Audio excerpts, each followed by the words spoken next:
नमस्ते चिल्ड्रन। आज मैं आपको अपने पाठ्य पुस्तक की कविता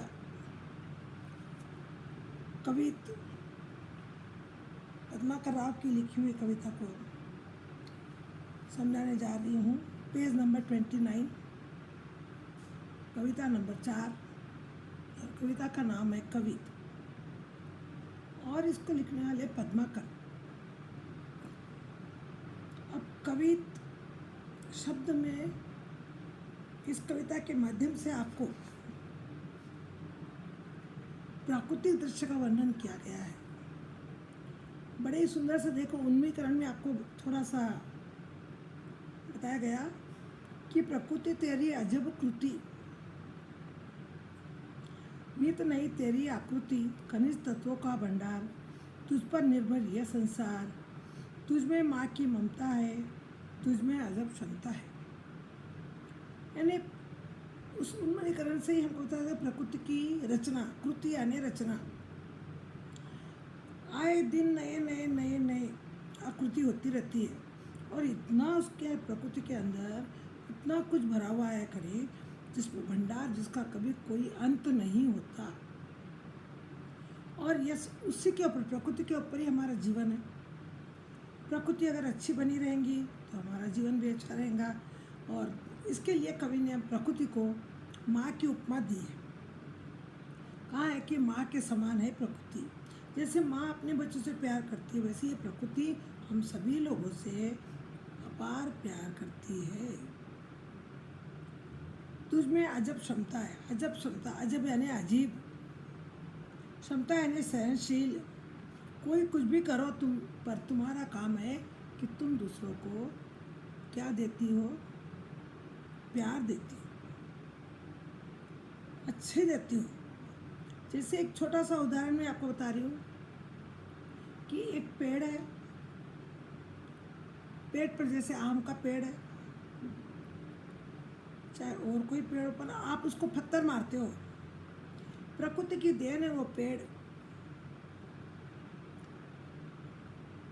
आपने सिर्फ एक बीज बोया, लेकिन उसमें अंदर कैसे कैसे फल फूल पत्ते सब लगे, जो हमारे लिए सब कुछ उपयोगी है। लेकिन हमने उसके साथ कैसा व्यवहार किया, लेकिन वो बदले में हमको क्या देती है, इसीलिए उसको ममता का दर्जा दिया गया। अब देखिए, इसी कविता का कि दृश्य योजना शब्द योजना के लिए अत्यंत प्रसिद्ध है। इसमें स्वच्छ और उदात्त कल्पना है। उदात्त यानी उदारता से भरी हुई, और कहीं पर भी किसी प्रकार का कोई दिखावा नहीं। कृति आनंद और उल्लास के वर्णन प्रसंगों में खूब रमी है। इसमें कवि छंद है। देखिए, रीतिकाल के कवियों में पद्माकर का नाम मूर्धन्य है। कवि परिचय यानी सबसे ऊंचा पंडित। वे बादा उत्तर प्रदेश के निवासी थे। उनके परिवार का वातावरण कवित्वमय था। उनके पिता मोहनलाल भट्ट अच्छे विद्वान थे, विद्वान और कवि थे। उनका परिवार का वातावरण कवित्व में बोल तो क्या मतलब कि उनके परिवार में सभी लोग कवि थे। इसीलिए उनका पिताजी भी, जो उनके पिता का नाम मोहनलाल भट्ट था, वे भी विद्वान और कवि थे। और अन्य सदस्य भी उनके सभी कवि थे। अतः उनके वंश का नाम क्या पड़ गया, उनकी पहचान क्या हो गई, कवीश्वर। यानी सभी लोग कवि थे, इसीलिए कवीश्वर उनका नाम पड़ गया। उन्हें कवित्व के संस्कार पैतृक रूप में प्राप्त थे। यानी बाप दादा से उनके घर में कोई न कोई या सभी लोग, ऑलमोस्ट सभी लोग कवि थे। उनकी कवित्व प्रतिभा को देखकर बूंदी के महाराज ने बहुत मान सम्मान दिया। उनकी यानी पद्माकर राव की उनकी कविता की प्रतिभा को देखा, उनकी बुद्धि को देखा कि क्या करते हैं, तो उन्होंने, बूंदी के महाराज को इतनी उनकी कविता पसंद आई कि उन्होंने मान सम्मान, मैंने आपको उसके पहले भी अन्य लेसन में बताया था कि मान सम्मान व्याकरण की दृष्टि से क्या शब्द है।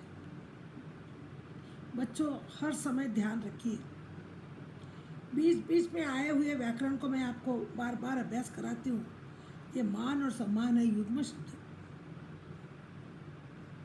तो उन्होंने उनको बहुत मान सम्मान दिया बूंदी के महाराज ने, और जयपुर के नरेश ने, नरेश का पर्यायवाची शब्द नरेश, राजा, भूपति आदि। उन्हें कविराज शिरोमणि, जयपुर ने उन्हें कविराज शिरोमणि की उपाधि दी। क्या नाम दिया उनको, क्या उनको उपाधि दी? कविराज शिरोमणि। सब कवियों में सबसे ऊंचे कवि,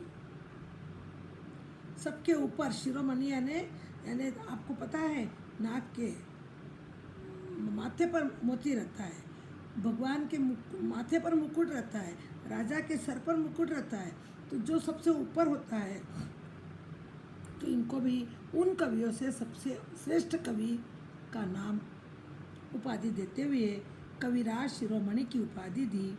उनकी रचनाओं में हिम्मत बहादुर, विरुदावली, पद्माभरण, जगत विनोद, राम रसायन, गंगा लहरी आदि प्रमुख है। उनकी लिखी हुई रचनाओं में कुछ विशेष रचनाओं का नाम यहाँ पर दिया गया है। तो समझिए कि कवि को जब दो दो राजाओं ने मान दिया तो उस कवि का क्या होगा। अब देखिए हम लोग उस कविता के माध्यम से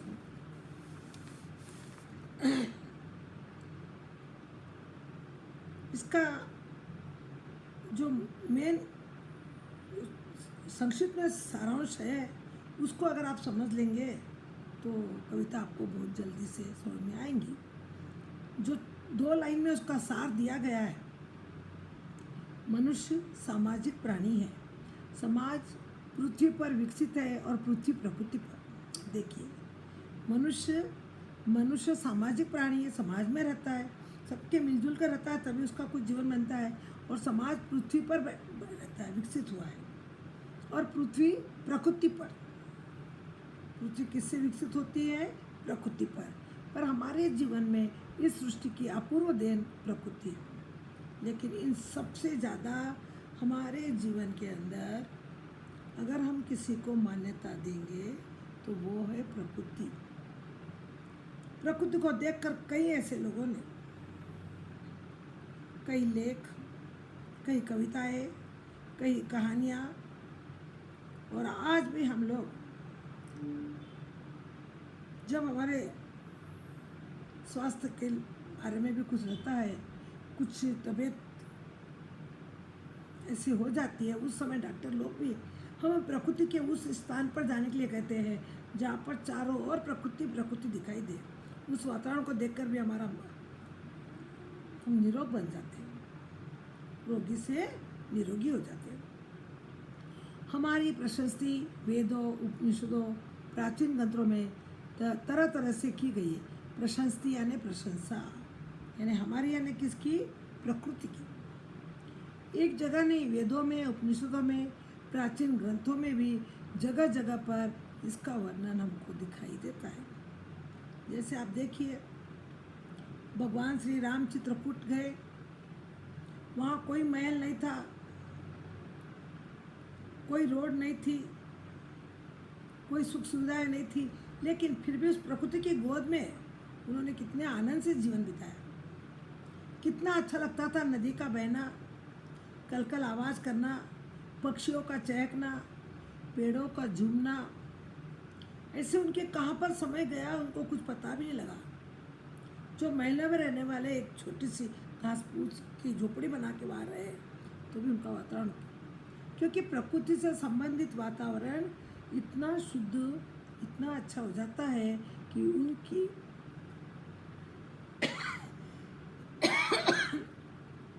आप हर जगह देखिए, कोई भी वेद में, उपनिषद में, कोई ग्रंथों में ऐसी प्रकृति का वर्णन आपको मिलता है। इससे हम लोग कह सकते हैं कि प्रकृति हमारे लिए बहुत ही उपयोगी सिद्ध होती है। और इस प्रकृति को लेकर ही कवि ने यहाँ पर आपको वर्णन किया है कि एक वसंत ऋतु का और एक इसका वर्षा ऋतु का कैसे वर्णन किया देखिए।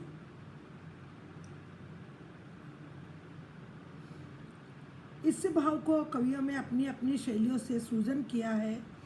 सृजन करना यानी रचा है। इस तरह कवि पद्माकर के इस कविता में प्रकृति का सौंदर्य बोध होता है।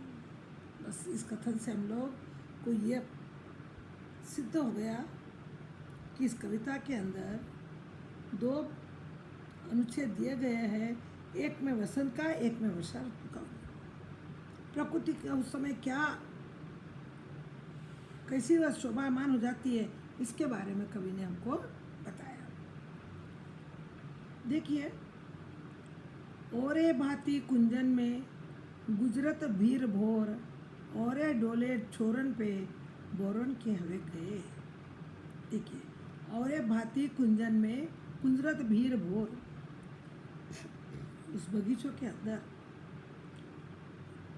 काले रंग के भौरे एक प्रकार का कुंजन करते हैं, आवाज़ करते हैं भोर, और डोर जोरन पे बोरन के हवे गए, कहे पद्माकर सु ओरे भांति गलियानी। अब वह कहते हैं कि पद्माकर कि ऐसे बोरन के हवे जोरन पे ऐसा लगता है कि वह आपस में एक दूसरे के हवा के झोंके से झूल रहे हैं। और छलिया छबीले छेल और छबी छवे गए। यहाँ पर देखो, इस वाक्य को हम लोग जो शब्द बार बार आते हैं वो अलंकार शब्द होते हैं, यानी इन शब्दों से इन पंक्तियों का श्रृंगार किया गया है।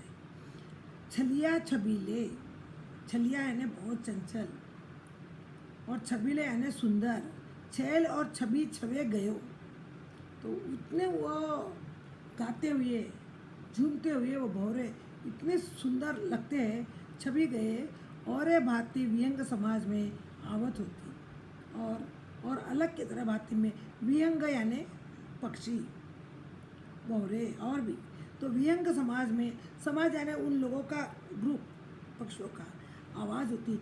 इस तरह से वो आवाज़ करते हुए निकलते हैं, गुनगुन चुन चुन जो आवाज़ होती है। आप देखिए, सवेरे के समय आप कभी अपने घर के पास भी अगर आपके आसपास में अधिक पेड़ पौधे होंगे तो सवेरे आपका चिड़िया का चहकना सुनकर आपको कैसा आनंद होता है। उसी तरह से भौरों का गुनगुन करना, और सभी ऐसे लगता है विहंग समाज में यह आवाज़ सबको बहुत आनंदित कर रही है। ऐसे ऋतुराज के आज न दिन दबे गए, और रस और रीति ओरे राग और रंग रोगे। इसको क्या कहा? ऋतुराज। ऋतुएं भी हमारे पास 6 ऋतुएं हैं, उसमें वसंत ऋतु सबसे ऋतु होकर आ जाए। इस ऋतु के अंदर न अधिक गर्मी न अधिक सर्दी, पेड़ों पर कोमल कोमल पत्ते, छोटे छोटे फूल, पक्षियों का चहकना, चिड़ियों का महकना, ये सारा वातावरण इतना सुंदरमय दिखाई देता है। तो इस ऋतुराज के आज दिन दबे गए, औरे रस औरे रीति औरे राग औरे रंग, इसमें भी अलंकार शब्द है। बार बार शब्द जो आ रहा है, औरे रस औरे रीति औरे राग औरे रंग, यानी शब्द उनकी और सबसे रस उनका अलग है, रीति उनकी अलग है, राग अलग अलग निकालते हैं, और सबके रंग भी अलग अलग होते हैं। और तन और मन औरे बन हवे गए, उसको सुनकर हमारा तन यानी शरीर, हमारे तन और मन को इतना आनंद होता है जिसकी हम लोग वर्णन नहीं कर सकते। तो प्रस्तुत कविता में कवि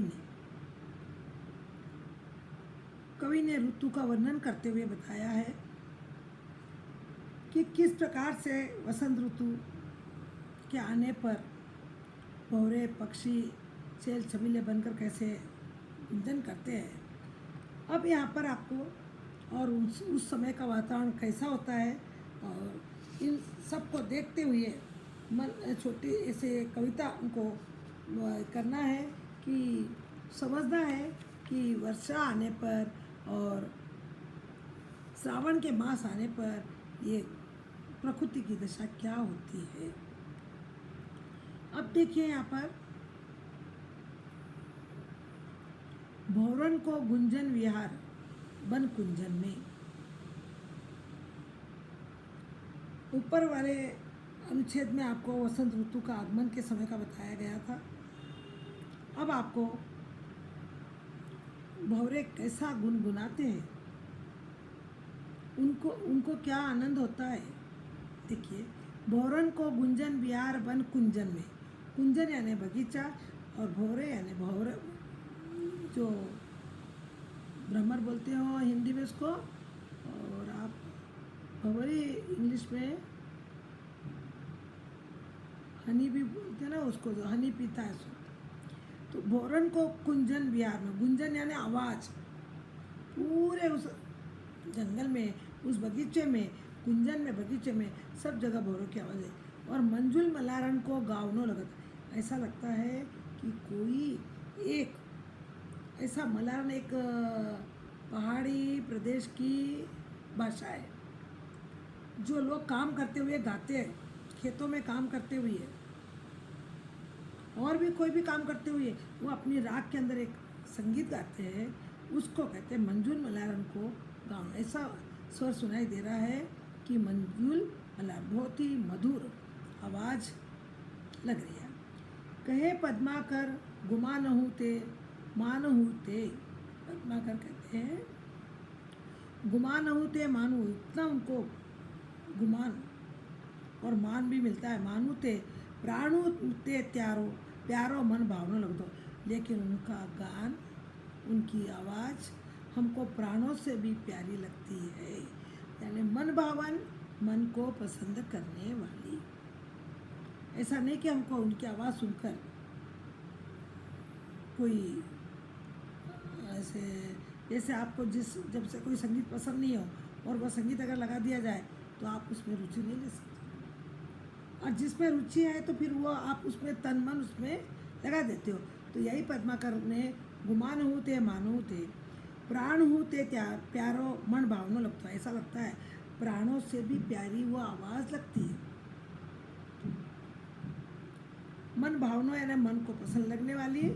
अब उसी के समय में, वर्षा ऋतु के समय, वर्षा ऋतु का वर्णन यहाँ पर, मोरन को शोर घनघोर चौ ओरन, शोर, शोर शब्द अशुद्ध है यहाँ पर। मोरन यानी मोर, पिकॉक जिसको आप बोलेंगे, हिंदी में मोर बोलते हैं, मयूर बोलते हैं। मोर का अर्थ मयूर भी है, पर इंग्लिश में ओनली पिकॉक। मोर का शोर, अब शोर क्या है, अशुद्ध, तद्भव रूप है। तत्सम और तद्भव रूप के भी बारे में मैंने आपको पिछले बार में बताया था। ये शोर, शोर की जगह हमको होना चाहिए शोर। तो उस वर्षा ऋतु के समय जब बादल आते हैं तो मोर का शोर घनघोर चहु ओरन, घनघोर बादलों को देखकर, घनघोर यानी बहुत उमड़े हुए बादल आ गए थे, वर्षा हुई नहीं, सिर्फ बादल को देखकर मोर क्या करता है, नाचने लगता है। और उसका नाच देखने के लिए सब लोग अति आनंदित होकर उसको देखते हैं। शोर घनघोर चहु ओरन, चहु यानी चारों ओर, ओरन यानी और, चारों ओर क्या हो जाता है, मोर के शोर, मोर भी शोर करने लगता है। किसको देखकर, बादलों को देखकर। वर्षा ऋतु का वर्णन इसमें होता है। ऊपर वाले में वसंत ऋतु, नीचे में वर्षा ऋतु। आपको भी पता है कि बादलों को देखकर मोर कैसा उमड़ता है, घुमड़ता है, नाचता है, और वह दृश्य हम लोग देखकर कितने आनंदित होते हैं। हिंडोरन को वृंद छवि छावनो लगत है। हिंडोरन ने ऐसा लगता है कि सभी लोग उस श्रावण मास के अंदर सब लोग हिंडो यानी झूलना, झूला पालना, जंगल में जाकर लोग बड़े बड़े रस्सी से पेड़ों को झूले बांधते हैं और उसमें झूलते हैं। हिंडोरन उस समय, उस श्रावण मास के अंदर सबको झूलना भी बहुत अच्छा लगता है। नेह सरसावन में, मेह बरसावन में, नेह सरसावन में, नेह का अर्थ प्यार। जब प्यार सब जगह से मिलता है और फिर उस बादलों को देखकर, उस मोर की खुशी देखकर, लोगों की खुशी देखकर, मैं क्या करता है, मैं यानी बारिश, मैं यानी बारिश, बरसात, वर्षा, वो बरसावन में, बस वो ऊपर से प्राकृतिकता से। हमारे यहाँ तो अगर हमको बाथरूम में हम लोग स्नान करने जाते हैं, अगर हमको शावर से नहाना है तो शावर है, लेकिन उसका खटका बराबर करना पड़ेगा, तब कहीं वो चालू नल करेंगे तो वो शावर आएगा। लेकिन ये शावर प्रकृति का शावर,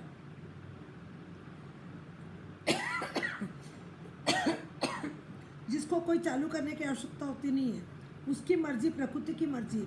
और जब वो आता है तो हम तो अपने शावर में हम अकेले खुश होते हैं। लेकिन यहाँ पर तो गांव का जन जन, बच्चा बच्चा, पशु पक्षी, किसान, सभी की खुशी का पार होता है। तो मैं सरसावन में, मैं बरसावन में, तो आपको इतना हमको स्नेह है हमारे साथ, तो आप उस स्नेह के द्वारा हमारे पर क्या करते हैं, वर्षा ऋतु में मैं यानी बारिश करते हैं। सावन में झूलिबो सुहावनो लगतो है। इस तरह से यहाँ पर बताया कवि ने कि सावन, सावन भी आपका तद्भव रूप है, हिंदी का शुद्ध रूप नहीं है। इसके लिए हमको सावन, यहाँ पर श्र, श्रीमती का श्र, श्री का श्र, श्रावण, तो सबको सावन में झूलिबो, झूलना बहुत अच्छा लगता है। इस प्रकार कविता में पद्माकर जी ने वसंत ऋतु और वर्षा ऋतु का वर्णन, वसंत ऋतु के आने के समय क्या दृश्य होता है और वर्षा आने पर किन किन को प्रसन्नता होती है, और मोर क्या करता है, और हमारे मन में क्या इच्छा होती है झूला झूलने की। तो इन सभी का वर्णन ये प्राकृतिक दृश्य को देखकर अपने आप आनंदित होता है, और उसी आनंद को उन्होंने अपने कविता के माध्यम से प्रकृति की सुंदरता के बारे में हमको इस कविता के माध्यम से समझाया है। आशा है आप सभी लोगों को समझ में आया होगा। आप लोग देखिए कि भौरों का दल, यहाँ पर कुछ ब्रैकेट में आपको बॉक्स में कुछ क्वेश्चन दिए गए, जिसको आपको एक एक लाइन में भी उत्तर दिए, तो आपका अभ्यास हो जाएगा। भौरों का दल कहाँ विचर रहा और क्यों, कहाँ विचर रहा था वो भौरों का दल, कि बिहार कुंजन बिहार बगीचे में फूलों पर, औरे भांति कुंजन में गुंजरत भीर भोर, इस पंक्ति से क्या तात्पर्य है। औरों के समान भी, औरे भांति उनके समान, इस कुंजन में बगीचे में सभी भौरे को क्या हो गया, उत्साह आ गया और वो नाचने लगा। ऐसा मोर का नृत्य कैसा लगता है आपको अपने आप से, मोर के नृत्य को देखकर उसका पंख फैलाकर नाचना बच्चों को नहीं, बड़ों को, बूढ़ों को, सभी को बहुत सुहावना लगता है। यहाँ किसका वर्णन किया गया है, यहाँ किसका वर्णन गया बोल तो वर्षा ऋतु का।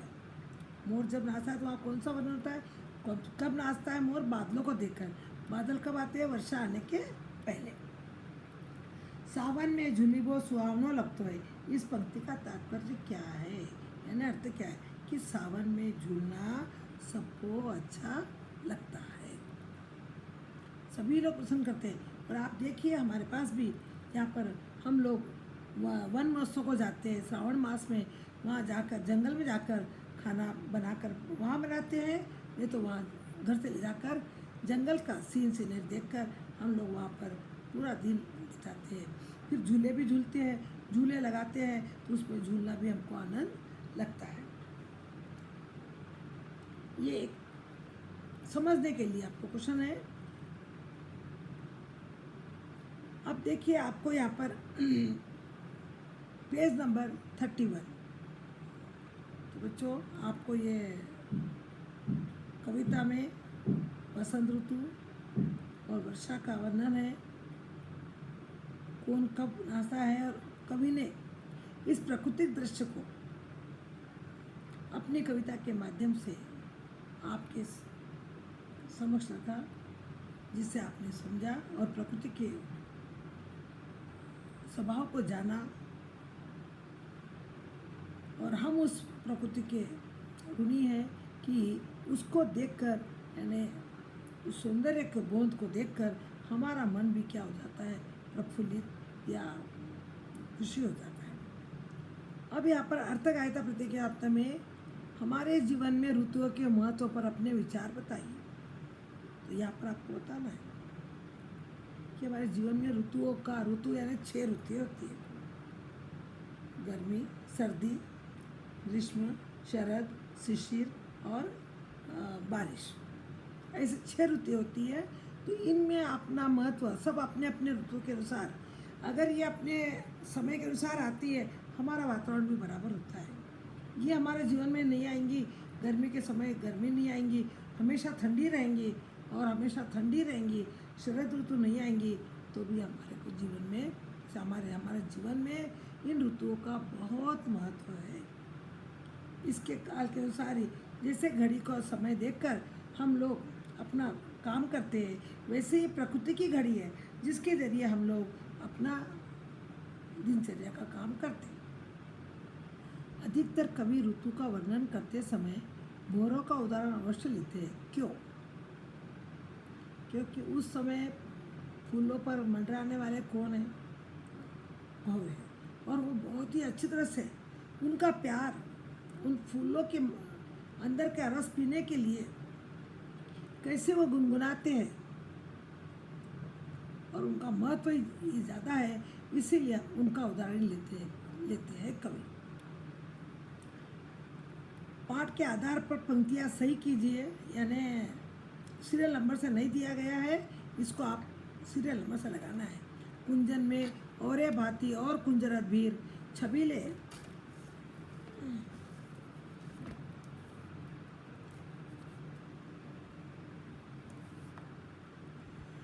छबीले छलिया छैल छबी और गए छबे मलारन मंजुल लगत गावनों को है बरसावन में ने सरसावन है। तो अब देखिए आपको इसमें पहली लाइन कौन सी होनी चाहिए? छबीले छबी कुंजन में औरे भांति। इस कविता को देखकर आप इसको नंबर देना है।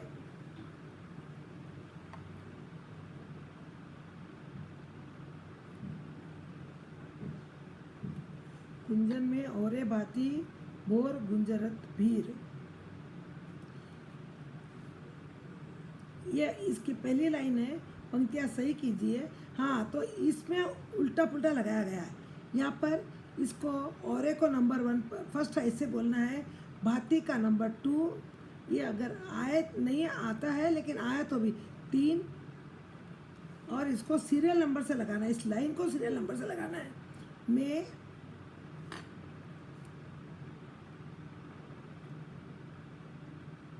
4 6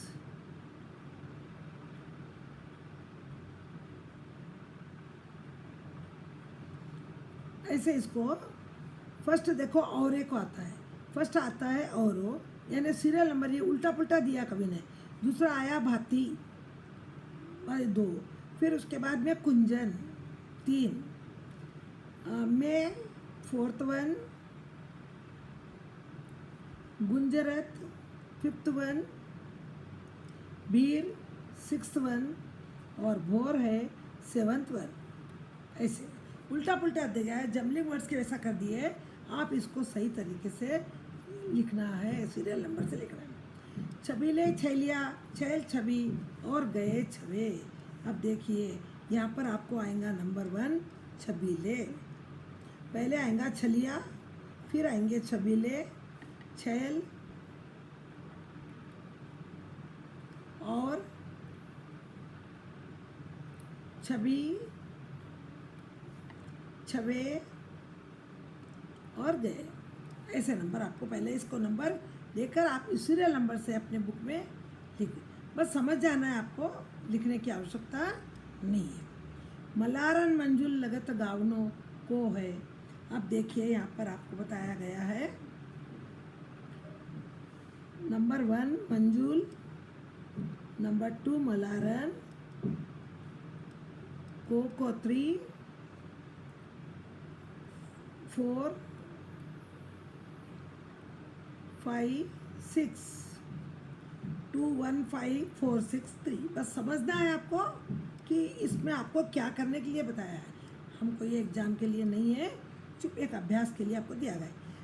बरसावन में ने सरसावन में। अब देखिए इसमें आपको बताया गया है कि नीचे के इसमें नेह का नंबर 1, सरसावन का 2, में 3 और में 4, बरसावन 5 और अगेन में 6। दो दो बार में आए, देखो याद रहा, सॉरी। नेह सरसावन में, बरसावन में, और में है ना फिक्स ना। अब इस तरह से इसको बरसा, ये आपका ये ऐसे ही समझने लायक है। अब यहाँ पर देखिए नीचे एक्सरसाइज में सिर्फ अर्थगाथा प्रतियोगिता है, ये सब लिखने के लिए नहीं है, आपको सिर्फ समझने के लिए है। पद्यांश पढ़कर प्रश्नों के उत्तर दीजिए। आपको एक अनमोल पोयम दी गई है, इसको आप अपने बुक में लिखकर, या ब्रैकेट में जो क्वेश्चन दिए हैं, हो सके या 4 क्वेश्चन दिए हैं, आप 4 की जगह इसमें से आप 10 क्वेश्चन भी बना लीजिए। व्याकरण संबंधी भी क्वेश्चन बनाइए तो भी चलेगा। हाँ, इस तरह से आपको इसमें से अमल धवल गिरी के शिखरों पर, अब जैसे यहाँ पर जो क्वेश्चन दिए गए हैं उसके शीतल तुहिन कणों को इस पंक्ति में उसके शब्द का उपयोग किसके लिए हुआ है। बादल को गिरते देखा है, इस पंक्ति के द्वारा कवि क्या कहना चाहते हैं। पद्यांश में 3 विशेषण शब्द छाटकर लिखिए। इस कविता का उचित शीर्षक लीजिए। यहाँ 4 क्वेश्चन दिए आपको, मैं और क्वेश्चन समझा रही हूँ, आप अपने होश से लिखना है। जैसे गिरी शब्द का अर्थ क्या है। गिरी शब्द का अर्थ आप लिखेंगे पर्वत है, शिखर है, पहाड़ है, ऐसे आप देखना। इसका पर्यायवाची शब्द, एक क्वेश्चन आपका ये हो गया।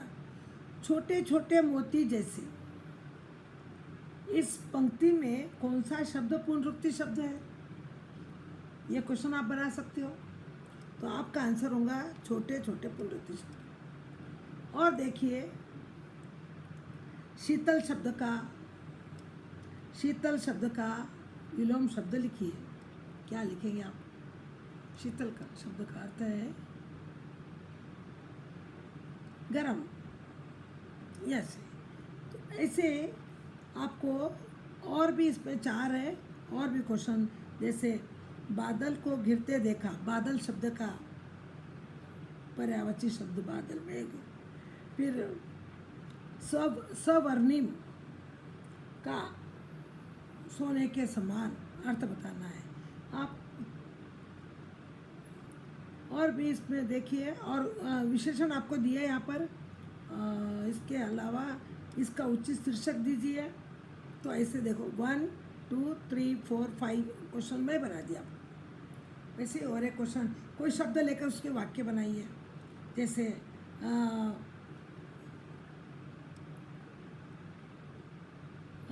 आप कमल, मानसरोवर को लेकर वाक्य बना लीजिए। इस शब्द से एक वाक्य बनाइए, इसका ये भी क्वेश्चन कर लीजिए। यानी ऐसे आपको कम से कम इसमें 10 क्वेश्चन, 4 ऑलरेडी आपके पास है और 4 क्वेश्चन और आप बनाना। और इसके अलावा अब आप लोगों का ई में देखिए, अर्थगायता प्रतिक्रिया में ई को देखिए, बाकी का हम लोग आने वाले पीरियड में देखेंगे। इन पंक्तियों में संदर्भ से व्याख्या कीजिए। संदर्भ से व्याख्या मैंने पहले भी आपको बताया था कि क्या होता है। जो पंक्ति आपको दी गई है उसमें पहले संदर्भ और व्याख्या, पिछले पार्ट में मैंने आपको बताया था। उसी के आधार पर ये पंक्तियाँ किस कविता से ली गई है, इसके कवि कौन है, और कविता है कवि है तो कविता है तो कवि है, और पाठ है तो गद्य है तो लेखक, और फिर उसमें और बातें गुंजन छवे गए इसका एक्सप्लेन करना है। किसने किसको क्यों कब कैसे क्यों कहा, किसका वर्णन है, इस तरह से संदर्भ और व्याख्या ये दोनों करना है। दोनों में से एक एक आया है, देखो आपको एक ऊपर के इसमें आया है वसंत ऋतु में, एक वर्षा ऋतु में। तो इस तरह से आप इन दोनों को संदर्भ से व्याख्या, आपको एक क्वेश्चन ये डेफिनेटली रहता है।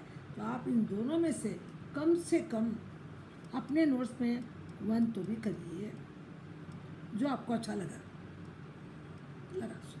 तो इस तरह से आप इस पाठ को समझने की कोशिश करेंगे। इसी के साथ आपका आज का पीरियड समाप्त होता है। धन्यवाद बच्चों।